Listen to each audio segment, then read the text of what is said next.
Kevin Bell will also bring us some great pictures from on board the GT3. He had a tough opening race, and we caught up with him prior to this one. He's got a lot of work to do. Kevin, race 2 really is about undoing all the damage of race 1, starting out of position 11. Tough job. Yeah, it makes it really hard work. You know, you do a good qualifying 5th, and then you end up losing it at the top, which the worst thing was, it was totally my fault.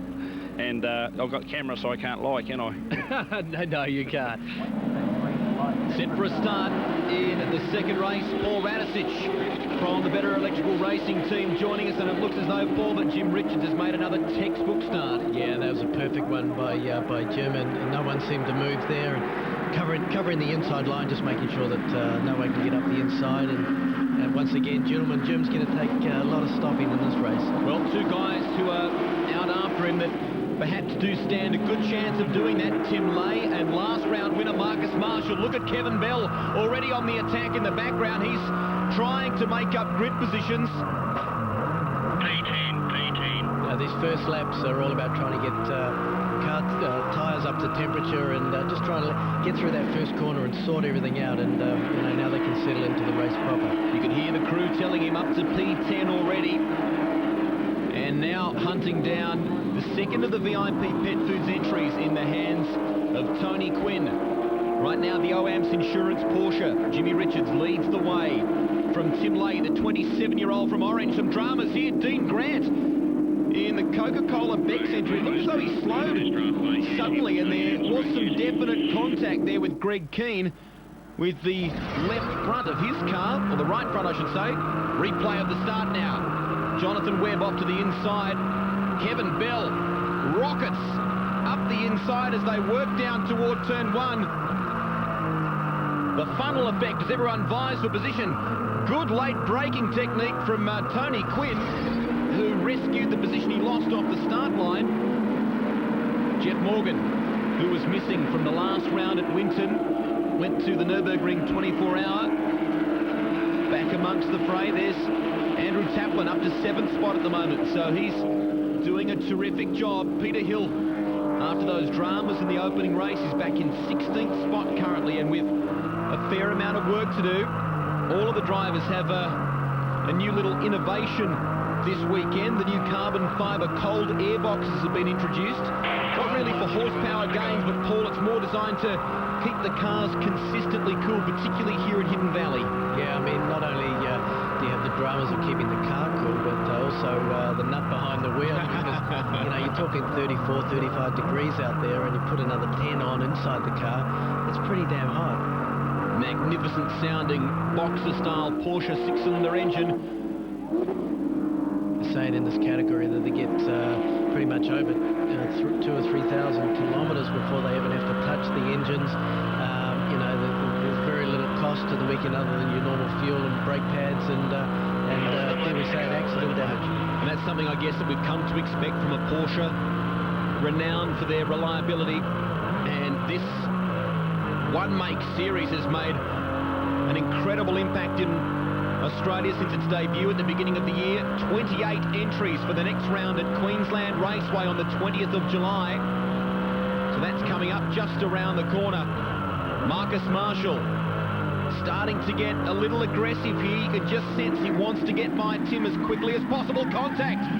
Jonathan Webb and Andrew Taplin.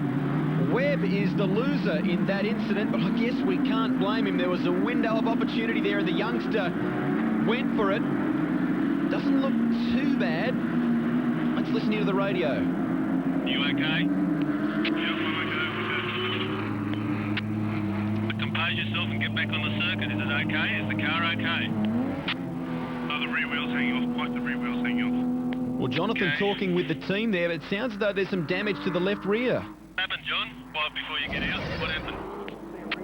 He was just braking way early, and I couldn't brake in time. I was going to make the corner fine, but he was just in the way. I couldn't brake in time. Well, hard luck for Jonathan Webb, but some conjecture about how bad the damage is by the sounds of it. I don't know. Let me jump out and have a look. You drove it. You drove it. I'm looking at it. I can't see problems. Can you see? Rear wheel was flopping around. The car was jumping. Well, while all that's going on, Marcus Marshall has had a lose at the very same corner, and that's cost him a lot of track position, Paul Radicic. He's dropped off the back of Tim Lay, who he was arguing with. Yeah, he just went too hot into that corner and got wide and managed to gather it all up, which was a great credit to him, but lost so much time, of course. Now Andrew Taplin has a moment at turn 1, so perhaps everyone's getting a little bit exhausted in the Darwin heat and trying too hard. This may paint a clearer picture of what happened to Taplin on his own over the ripple strip.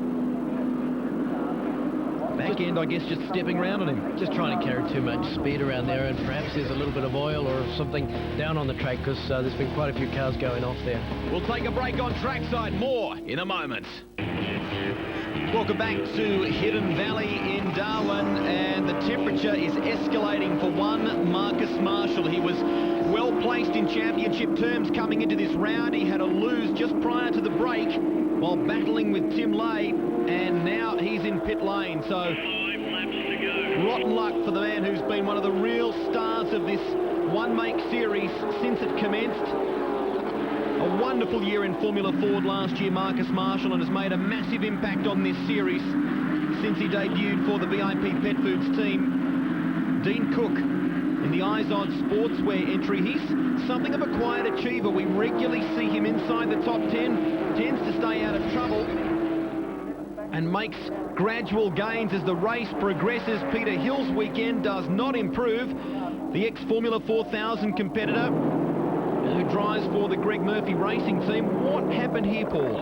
Oh, pretty clear, really. He just tried to keep his momentum up on the exit of the corner and run just a little bit over the ripple strip and straight on the dirt. And once you apply that sort of a pattern, 450-odd horsepower, trying to get to the ground, you're on the dirt, of course, you just lost the back end. Remarkable lap times from the Carrera Cup cars here at Hidden Valley. Only a few seconds off the pace of a V8 supercar. They are lighter than a supercar, and as Paul mentioned, punching out around the 400 horsepower mark versus a 600 to 640 from a V8 supercar. So tremendous from these GT3s. Well, these cruel twists of the fate are the ones that can lose you a championship just when you need to be applying the pressure you've had a race taken away from you. Yeah, don't know what happened. Something obviously has come from the car and it's made it very hard to drive, and engine temp went up. It's a long year, and, you know, I'll plug on race 3 and get some points and go to the next round. Yeah, the thing Marcus shouldn't lose sight of, this is a 9-round championship, and we're only at race 2 in round 4, so still a long way to go. Good job being done here by Peter Fitzgerald, the wily veteran who's got a lot of experience with Porsches. The Enyo Cleaning Products entry, holding out Kevin Bell. We put you now in the passenger seat with the Kiwi. Where's an opportunity for him, Paul? Where could Kevin maybe make a move? Well, not around here. Pretty much getting a good run onto the front straight and trying to line him up for that sweeping left-hander at the end of the straight is pretty much the only place. But yeah, I don't think Peter's going to make too many mistakes here. He knows these GT3s exceptionally well. The Seidler-Holmes entry, that's Chris Seidler, who you may recall had a massive shunt at Phillip Island, had to put a completely new front end on that car. Struggling a little bit at Hidden Valley at the moment. On board with Kevin Bell.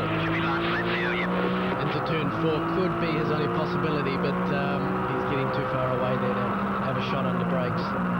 A number of youngsters have been linked with this series in recent weeks. David Skaysbrook is missing from this round, and young Stuart McCall was rumoured to be getting a drive, but it's the experience that comes to the fore once again as Jim Richards takes out second race in round 4 of the championship. Good job by Tim Lay to get second spot. The battle going right to the wire for P3. Kevin Bell, this is his last shot at it.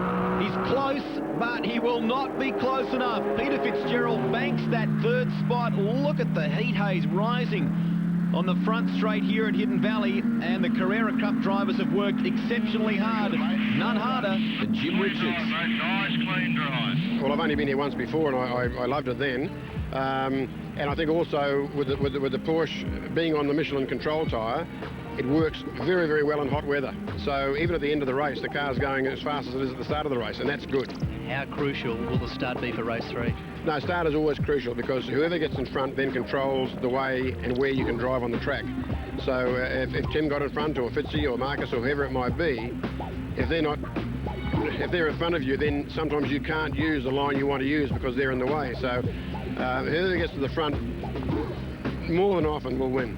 I was watching you do your practice starts out on the grid there. Was that where you wanted and thought that might be the only opportunity to make a pass on Jim? Yeah, it would have been, but he got quite a good start today. Yesterday I got a good start, but I fluffed the second gear change, so he just managed to sneak up beside me, and I had to give him a bit of room. Otherwise, you know, he probably would have fenced me. But no, it was, you know, it was certainly the next race. If I'm going to get past him, it's got to be at the start because he's got some pace.